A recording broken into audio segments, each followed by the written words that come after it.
Welcome into another episode of Sideline Stories with Tricia, Whitaker, and Sydney Parrish. Today, we have an amazing guest. We are so excited for this guest to join us. You love him, you know him. His name is Joe Buck. And if you didn't know, he's actually an alumni of Indiana University, play-by-play man from Monday Night Football on ESPN.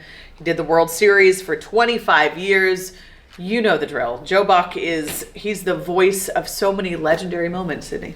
Yeah, we're really excited to have him on today. But first, we're going to talk about our first sponsor of our podcast, TIY Hair Ties. Yep. Tie it yourself. These hair ties saved my life the last year of college basketball that I played. Like it is in the name, tie it yourself. You literally tie these hair ties yourself. I was going to explain to Tricia how these work. They keep your hair up, they don't slip, they don't break, and they're amazing. They looked really cool. I just didn't know how they worked. And then she told me, she was like, every female athlete uses these. At the NCAA tournament, they were all over the place. All over the place. Volleyball players use these because they don't break your hair, they stay put, they're reusable, and the whole not breaking your hair thing sells me on them. But for you, it was that you could play a full game of basketball and not worry about it snapping. Not worry about it snapping, not worry about my ponytail falling down. I was really into trying to make my ponytail stay up, and you literally, Show me how you do it. You tie it yourself. Super easy. You can also make it not as many loops. I use 4 because I have a lot of hair, clearly. But it's so easy. And you have your hair tie. And you just put your hair up. It's and it doesn't break. And you guys can use discount code at the TIY website, code SIDELINE for percentage off, and go enjoy your TIY hair ties. Go enjoy what all of the elite female athletes use for their hair, Exactly. because it's important for your hair not to rip, and it's important for it to stay put. So we love that. All right, Joe Buck. Let's talk a little bit about him and his broadcasting career, because one of the things, I don't know about you, Sydney, but one of the things I'm excited to talk to him about is how it started. Because if you didn't know, in 1989, it started right here at Indiana University, and his career just took off. Yeah, he was incredible. Literally known as the youngest broadcaster to ever do an NFL game live, and that's just kind of where his career started at the age of 25, which is absolutely ridiculous. We're excited to talk to him today, but I want to talk about how you started your career. Because you also... Not as cool of a story as Joe Buck, but sure. you were also at IU. Yes, I was. I was at IU. So how did you kind of get into the broadcasting field? I started at IU, and upon graduation... Well, I started at IU covering IU men's basketball and IU football. I covered the football season where they went 1-11. They went 1-11. How was that? Horrific. It was awful. It's terrible. However, I learned how to cover a crappy team, which is really important to learn how to do. So I learned how to cover a crappy team, and then upon graduating, I tell my students this all the time because they always freak out when they're graduating. They're like, I've applied so many places and I've never heard back. I applied probably 50 places and never heard back until I finally did hear back from like 3 places, and one place hired me.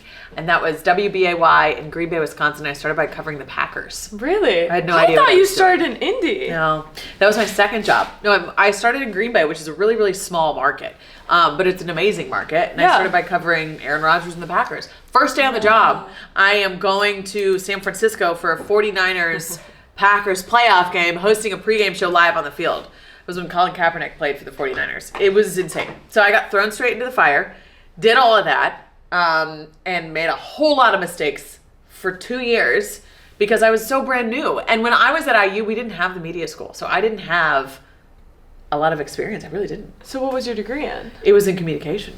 Yeah, we did not have the media school. We had the telecom school, we had the journalism school, but we did not have the media school, which is now an all-encompassing school that teaches you everything. So at the time, I didn't have that. So I was just thrown into the fire. Literally straight into the fire. Wow. Had no idea what I was doing. But they took me under their wing. They mentored me, and they were patient with me. And the thing is, that's how most of us start. We don't know what we're doing. You didn't know what you were doing? No. I had my first sideline game 2 years ago. I was doing softball. And when I say I didn't even know how to prep for a game, well, so I don't know softball at all. Like, at all. I didn't know softball. I knew basketball, volleyball, and swimming. And football. But doing a softball, I didn't know how to prep. I didn't know what I was talking about. They were like, so when are you gonna do your hits? I said, I have no idea. They were like, what are you gonna talk about? I said, I have no idea. How did you come up with things? Oh, trust me, it was horrible. It was horrible. Day 1 was bad. Day 2, so much better because I was doing this. You knew. Yeah. You the knew. next day, I was so much better, but that first day was really rough. Yeah. And I think I told everybody it went great. And it was fake so it till bad. you make it is It another was thing that so you have bad. to learn. Yeah. But What was so bad about it? Did you say something silly on air or something? no, I didn't say. I memorized every single word I was going to say. So I was stressed out about it, Yep. which I did very good because I memorized it. But you know what, Cindy? That's crazy though, because you go out and you play in front of thousands of people and you don't get nervous. But Never. then you have to go talk about something for 20 seconds on TV and you're panicking. I'm literally talking into a microphone and nobody around me can hear me. Yeah. You know what I mean? Like, you're on Oh camera. yeah, it's bizarre. But I'm nervous talking just to a camera. Yeah. But when I'm playing in front of literally 17,000 people, I'm not nervous at all. No. Except for a couple times. But Yeah. other than that, it's because it was so first nature to me to be able to go out there and play basketball. But this is something totally new that I've had to learn how to do. Yeah. But like you said, you mess up all the time. All the time. All the time. All and the you time. just kind of have to keep going. You have to I think keep that going. was, I learned stuff from mentors all the time. Just like, if you mess up, you just keep rolling. Yeah. But it's like in a game, if I miss a shot, it's fine. I'm running back on defense and then I'm going to shoot the same shot next possession. And, Exactly. it's like, You don't it's stop short-term taking memory. shots because Yeah. you missed a shot Yeah. or you missed a big shot or something like that. So it's been interesting to learn that side of broadcasting, just being able to reps, get more practice. You've been doing it way longer than I have. So it's good to be able to learn from you as well. Yeah, it's you never perfect it, I would say. Like you never perfect broadcasting. I still have moments. Like it was an Apple TV game earlier this year and I mispronounced somebody's name and I'll be thinking about that for the next 2 years. But you just have to move on from it. If you don't, then you're gonna get worse. I remember one time in Green Bay, Wisconsin, I went out and I anchored this show and I failed. It was horrible. It was awful. I hope that footage has been burned to the ground. But I remember my news director pulled me into the office and he said, Trish, the reason we hired you is because you are talented. But he said, if you do not put in the preparation before the show, they're going to be right about you. And I said, who's going to be right about me? What are you talking about? He goes, the people that think you're too young to do this. And the people who think we shouldn't have hired you because not only are you young, but you're a female. And they want you to fail. Yeah. Don't let them be right. And I've never forgotten that. He was That's like, crazy. don't let them be right. Yeah. He's like, you have to outwork some of that doubt that people have about you. And I was like, well, damn, that's some tough love that I needed to hear. I think it's so, like, I wanted to go into the broadcasting field because it has such a similarity to sports as well. Not just because you're covering sports, but because of the coaching, about the preparation, about the mental side of it. Like, you have to go into every broadcast or every sideline interview or every just interview in general. Like, you know what you're talking about. You're preparing for it, and you have to have the confidence that you do, like I would have to do when I step foot on a court. Yeah. So I feel like it's so similar, and that's what I was really excited about getting into the field. And I was learning like the similarities the more I got into it as well. And it's like like you said, the nerves you have before, you have to kind of get over that, and then you just get more comfortable. There is such a parallel, and it's hilarious because sometimes I'll be standing there interviewing these guys who shouldn't be nervous. They're Major League Baseball players, right? Or they're like the stars of their respective sport, and they'll look at me and be like, so what are you gonna ask? What do I say? Yeah. What are we talking about? Can we go over this? And I just have to tell them, be yourself, just be you, and they still get nervous. So it's like a totally human thing that when the red light comes on, you panic, right? But when you forget about it and you just put those mental blocks aside, you can do it. Just a conversation, talking about sports. You know who probably had to learn that?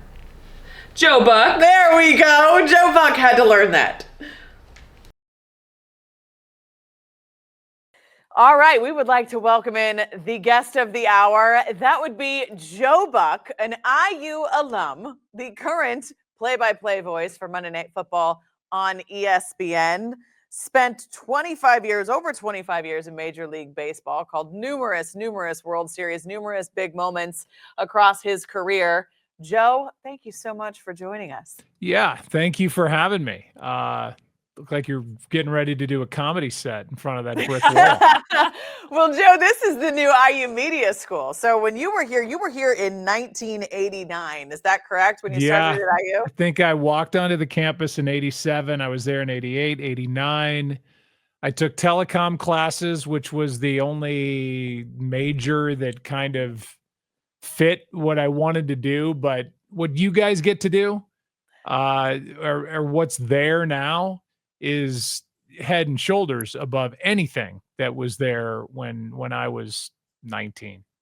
Yeah, I wanted to ask kind of what that was like for you those few years at IU and what broadcasting looked like, because I'm sure some of our audience listening, some of them are media school students, some of them are graduates of the media school for the last 10 years they've been in the field, but what was it like broadcasting at IU during that time? Yeah, it was different. And for me, I mean, I'm kind of the outlier because my dad was, the voice of the Cardinals for 50 years. Right. And so I had access. And by the time I get to Indiana, I just wanted to be a student. Like I was really an English major, with a minor in telecom, and maybe a minor in Spanish. I never got my degree, so it doesn't matter. But I kind of used my time at Indiana to be a kid. And not really go to work, because my sophomore year and junior year, I was broadcasting AAA baseball in Louisville. Mm-hmm. So I was already working, and I was taking up my summers kind of doing that. So when I was back at school, going to work, punching the time clock, going in, doing overnight shifts on a radio station or whatever, it just was not appealing. And I didn't need to do it because I was already doing it all summer.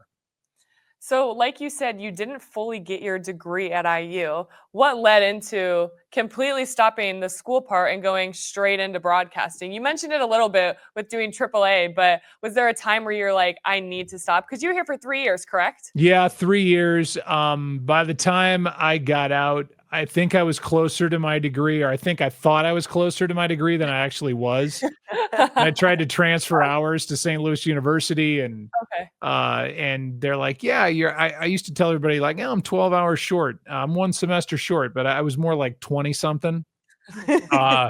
So I was not that close. And the answer to the question is simple. I was there for 3 years.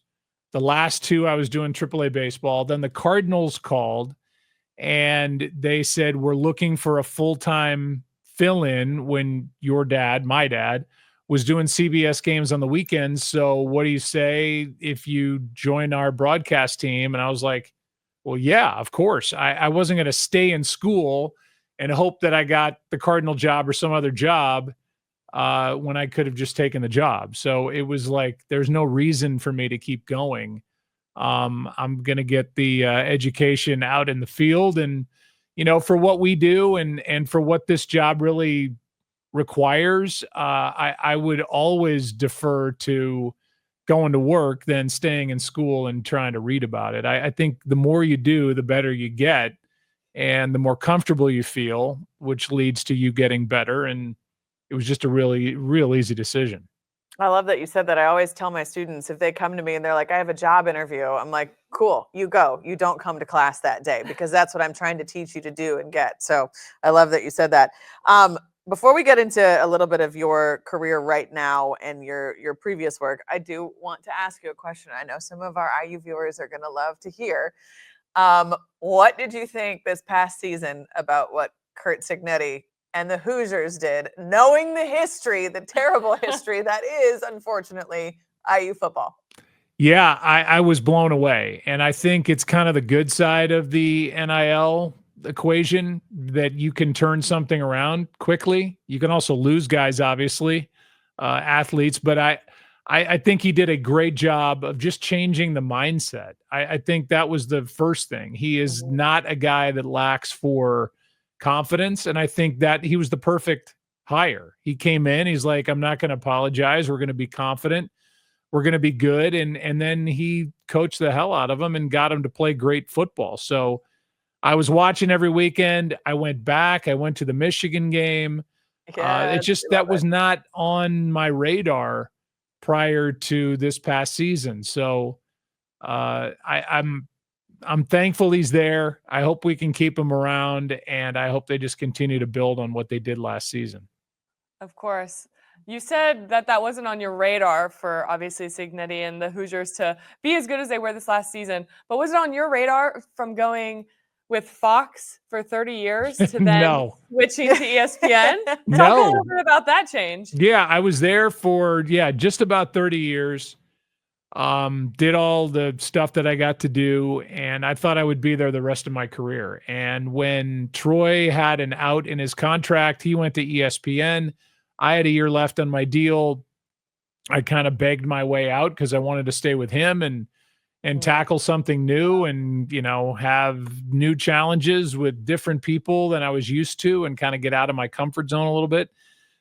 So I walked away. The last thing I did on Fox, ironically, was The Masked Singer, just to prove that there was no farewell tour. I had booked that, and I was a contestant on The Masked Singer, and that was my swan song. It wasn't a World Series. It wasn't a Super Bowl. It wasn't any of that. It was ridiculous. So, or amazing, depending on which way you look at it. Yeah, I agree. But it's probably better that way instead of going, okay, I'm leaving. Everybody throw your bouquets of flowers at me. Nobody cares. You just go do it. You go to ESPN, you do Monday Night Football. It's a big job. We have the Super Bowl next year. So everything worked out great. And it's nothing I saw coming, but I'm glad it did. Yeah, that kind of happens in everybody's career, right? It's not something you see coming. But when you do look back at your time with Fox, I mean, I remember so many moments that you've called. One of the moments that I remember specifically that you called, which I thought I actually show this moment to my students a lot, a master class on play-by-play and staying in the moment and paying attention to every single thing that happened. 2020, the Brett Phillips walk-off in the World Series. Because that was a moment where I'm like, how the hell did he nail this? I mean, because it was a comedy of errors, first of all. And then Randy Arozarena falls down. He goes back, and you're just, I want to know. I mean, this is my Rays background showing and my baseball background, because I know you've called thousands of other moments in your career. But how do you keep your head on a swivel in a moment like that and call it the way you did? Yeah, I think a couple things. First of all, that was obviously during the pandemic, and we were doing games remotely. And thank God by the postseason, we didn't have to do that remotely, because I would have had no idea what happened. If I was sitting in a studio, it'd be terrible. I would have never known that maybe the cameras and the director would have had a Arozarena on the screen and I would have seen him fall down, but I would have never known that after he got back up, Will Smith, the catcher, tried this swipe tag and he missed the ball entirely, which allowed Arozarena to score. Yep. But I think you lean on, at least I did, my radio background, and it required more of an explanation than just the typical TV call, which is usually kind of bare bones. Radio requires you to talk about everybody who touches the ball. And in that case, it went from whoever was in right field. I don't know if the cutoff man had it in between, but then they throw to the plate. The throw was wide. Will Smith tries to make the catch and make a sweep tag, and he missed it. And Arozarena, who should have been out by 20 feet, is safe because he's able to get back because the catcher missed the ball. So it just, you hope you get those things right. I think when you do a World Series or a Super Bowl or an NLCS or an All-Star game, I think your concentration goes to a different level and you kind of lock in a little bit better than you otherwise might. But yeah, I was proud of that one because it was one of the more difficult calls that I've had to make in any World Series. Absolutely. So just like that moment in that game, obviously, a lot of people associate your voice with sports moments.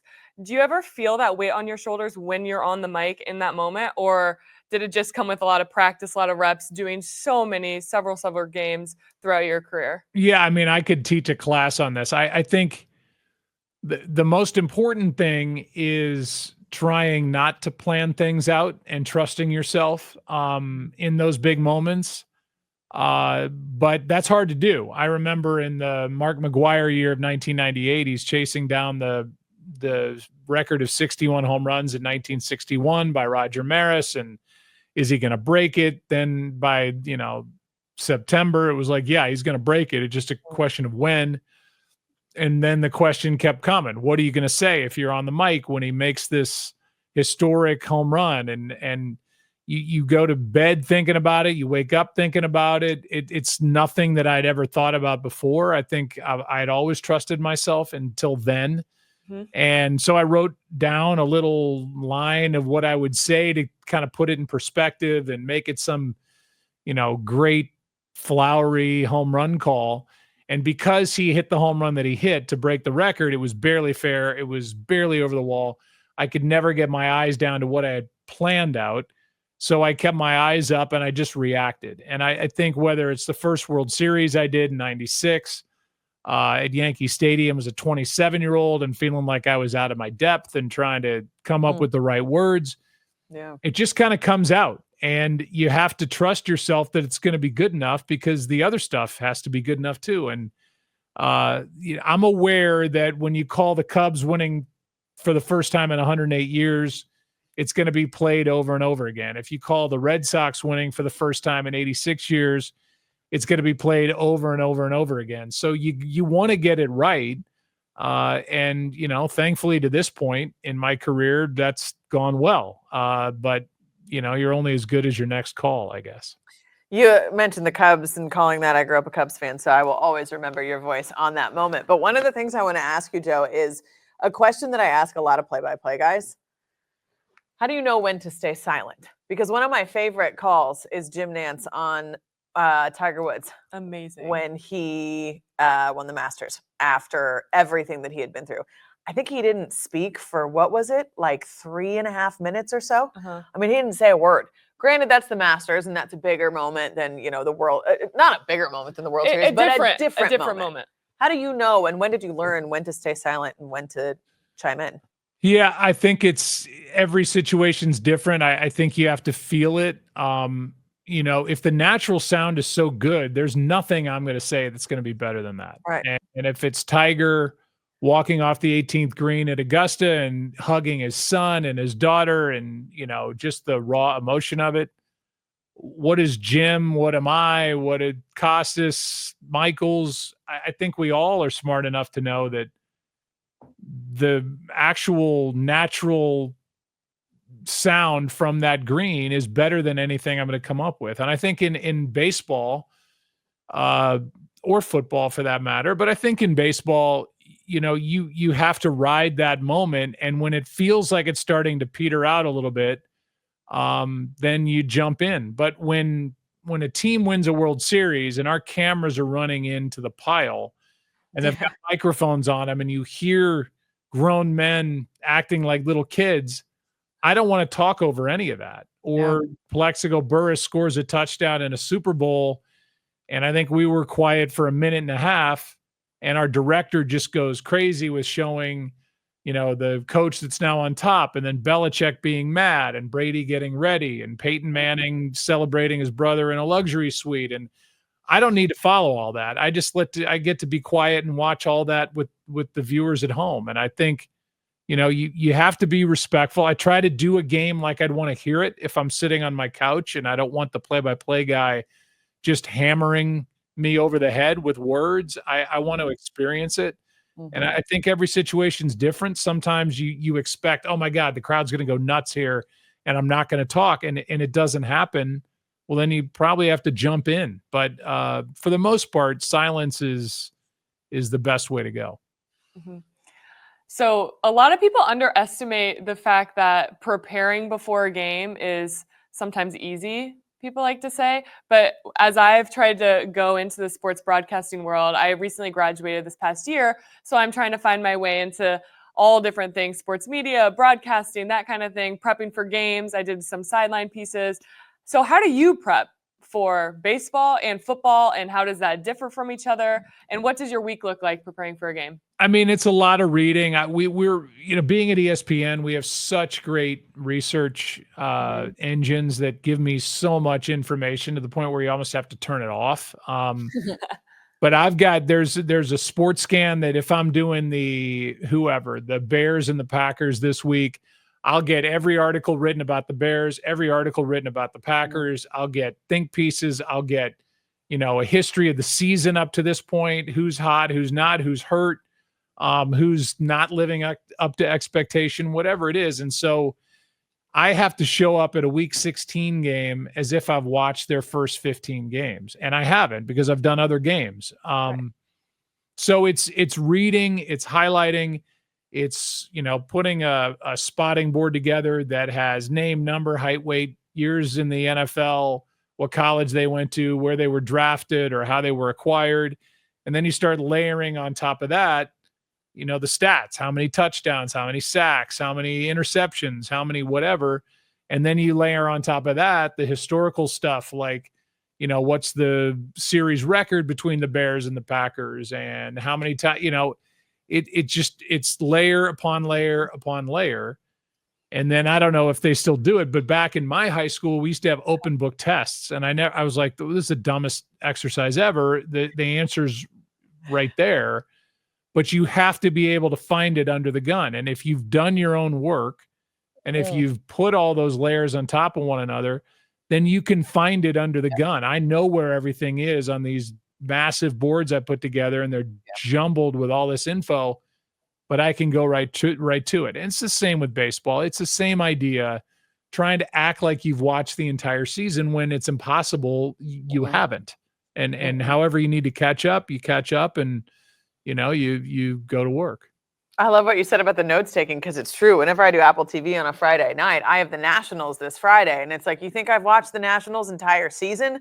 And I don't hate myself that much. No offense to the Nationals. God love them. But no, I haven't. So you got to look through different things. And the open book test, I'm so going to use that with my students. No, that's amazing. Semester, because that's a really good example of, you're not going to know everything, but make your notes so that you can find that information you need like that. Yeah. I love that. It's I don't know. I take an open book test in front of millions of people every week, and no pressure at all. Yeah. Well, and the fans are way more knowledgeable than they were in '94 when I started at Fox. I mean, that's because of fantasy football and the internet and smartphones and everything else. You get all this information. So then the question is, what new things are you bringing as the announcer? And that comes most of the time from personal contact, or a production meeting, or, hey, I talked to Aaron Rodgers this week, and here's, what he sees as the keys to the game. That's the new stuff that has value, and you can bring into a broadcast that, that fans haven't seen everywhere else during the course of the week. Yeah, and you form those relationships with guys like Rodgers, so maybe they'll give you something different than he gave the beat writers on Wednesday when he had his massive media meeting. And he probably doesn't like some of those people, but he might like you, and he might tell you something that they haven't been told. Last couple questions for you, Joe. Want to know? We know this is difficult to do, but I'm always curious for play-by-play guys what their favorite moment is ever that they have called. I know it's hard to narrow them down because you've had so many, but I want to know. I think, it started as a tragedy. I think I'm most proud of how we all handled the Damar Hamlin situation when he had the cardiac arrest in Cincinnati, and that whole thing came to a stop, and we had no idea what was going on. I just knew during the course of a commercial break that it went from us thinking that he had a head injury to them feverishly giving him CPR and knowing that it was different than what we had seen before. And being really, I think, cautious and patient with not trying to speculate and not trying to just, I don't know, maybe put our own feelings into it. I think you just become kind of a news person a little bit. You go with the information that they give you, and then, you just keep repeating until you get more information. And I was really proud. That was my first year, our first year at ESPN, and just from Lisa Salters down on the sideline to our producer and director and the job they all did, that's not my typical answer to this question, but I think as far as us as a network, I was really proud of us. I mean, I could say Game 6 of the 2011 World Series, or the Cubs winning, or the Red Sox winning, or the Minneapolis Miracle, or a Super Bowl that I did. But I think it's more kind of being smart about what we're trying to do on the air, and being properly cautious to make sure that the information we're giving is accurate, instead of trying to be quick. I think we all fall into the trap of trying to be the first one to say it, and that can lead to trouble sometimes. So I think just that night, I was really satisfied with where we all went with it. And then thank God, his career, he's back playing, and it's as good of an outcome as anybody could have hoped for. Gosh, I love that, because the thing that I feel like people don't notice about some broadcasts is that moment required, and not to discount anything that you said or did, but that moment required every single person in that production truck to put in their absolute best effort to get that right, to not show certain shots, or to show certain shots, or whatever it might be. So I love that was your answer, because I feel like a lot of people don't understand the orchestra that happens really behind, the orchestrating that happens behind your voice. Yeah. And I think the best thing that happened, our director, Jimmy Platt, pulled all the cameras back, because you never know where that video is going to go. If you've got that cable cam sitting over the situation and they're actually saving somebody's life, feels like a terrible invasion of privacy in that moment. And so he pulled all the cameras back. So we didn't have any shots of what went on. And I'm glad we didn't, because it probably would have led us, down into some dark corners. And just being able to stay back and just report on what we were seeing and the few details we knew was the best way to go. That's great. That's, like she said, loved that answer. That's really special. Yeah, I don't ever want to see it again. I don't ever. No. But yeah, I'm proud of what we all did. Absolutely. Amazing. What's your favorite stadium you've ever called in? Old Yankee Stadium was probably my number one, just because of the history in there. And the booth was so good. Just the atmosphere in October there was so great. And I love Wrigley and I love Fenway, the three old ones that I got to go to earlier in my career. Dodger Stadium's great. Football wise, I think the best stadium for our purposes is the new one in LA. SoFi is great. Lambeau's awesome with the history there, but for the most part, all these stadiums are really good now. There were some older, dumpier ones that have been weeded out over the course of time. But these leagues just won't stand for bad stadiums anymore. And we get to be the ones to go in there in the best seat in the house and do it. Absolutely. I never got the pleasure of broadcasting the old Yankee Stadium, but I hear about it from Dwayne Stats, our play-by-play guy with the Rays, who used to go there all the time. He's like, it's so much better than the new Yankee Stadium. And I'm like, well, the new one's beautiful. The old one was historic. Yeah. I mean, this one is like a marble cathedral, and the old one, felt like at big moments like it was going to collapse. Totally. Our booth would bounce, and it was like, man, we are in it, and it just leads to better broadcasts, I think. Yeah, no, I agree, and I think sometimes the new Yankee Stadium, that's the critique it might get, is that it doesn't feel, with the Yankees, it doesn't feel like that history that everybody loves. But I just remembered going and talking to Joe Girardi after doing a postseason game at the new one. And it might have been Boone, I don't know, but one of the two managers was like, oh my God, it finally felt like old Yankee Stadium. There were beers flying in the upper deck and place was nuts and electric. And I was like, yeah, it made me miss the old place. Like when you would just see beer flying across the upper deck after some big Hideki Matsui home run or something. That's awesome. That's amazing. That's the real baseball. Joe Buck, we appreciate the time. Thank you so much for joining us on Sideline Stories. I was honored to be asked, and I'm happy to come on anytime. So thank you guys very much. We appreciate you, Joe. Thank you. Thank you. All right. See ya.